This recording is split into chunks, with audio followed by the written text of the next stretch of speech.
मध्ये हार नर्मदे हार. आम्ही आता आलो आहे शिवाला घाट येथे आणि जसजसं अमरकंटक हे उगमस्थान जवळ येत चाललं. आता इथून जवळजवळ मला वाटतं एक 70 किलोमीटर नर्मदा मैयाचं उगमस्थान आहे.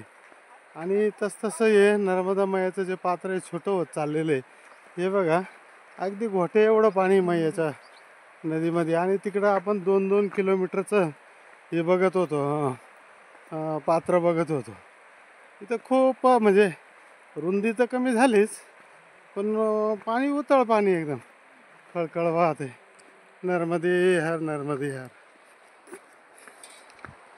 होय, नर्मदे हर नर्मदे हर. आम्हाला 2-2 किलोमीटरचं पात्र आणि अगदी खूप खोलीची नर्मदा मैया बघायची सवय झाली होती. जसजसं अमरकंटककडे येतोय तसतसं नर्मदा मैयाची पात्र तर लहान झालंच, पण मैयाच्या पाण्याची खोलीसुद्धा 1 ते 1.5 फुटावर आली अशा प्रकारची. आणि उद्याच्या प्रवासात दमगड जवळ तर फारच छोटी दिसणार आहे. तिथं तर मैयाच्या पात्राची रुंदी अगदी 5 ते 6 फूट राहील. नर्मदे हर नर्मदे हर. नर्मदे हर बाबा. नर्मदे नर्मदे हर नर्मदे हर. आम्ही आता सकाळी शेषघाट दुधी आश्रम येथून निघालो. आता वाजले 9. जवळजवळ 12 किलोमीटर माळ रस्त्याने आम्ही चालत आलो आहे.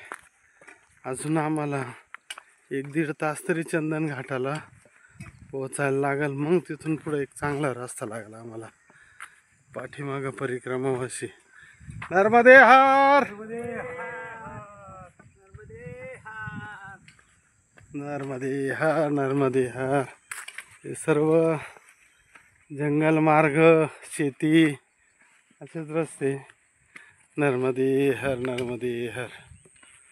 नर्मदे हर नर्मदे हर. नर्मदे हर बाबा. नर्मदे हर मैया. नहीं नहीं, वीडियो मैया का वीडियो निकलता है. आप भी हमारे लिए मैया है. आप भी हाँ, हमारी मैया है आप. नर्मदे हर.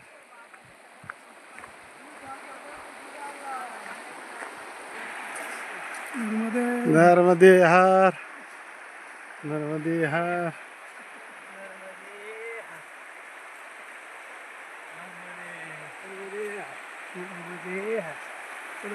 पुढे पुढे पुढे. नर्मदे हर. नर्मदा मैयाचं पात्र एवढं छोटं आहे का मैयाच्या पात्रातून पायी पायी गायी बाहेर निघत आहे. पायाने म्हणजे पोहत नाही, पायाने गाई बाहेर निघू राहिल्या. नर्मदे हर नर्मदे हर नर्मदे हर. आणि त्या गायींबरोबर एक गवारी म्हणजे गाय सांभाळणारे पण पायी चालले. नर्मदे हर.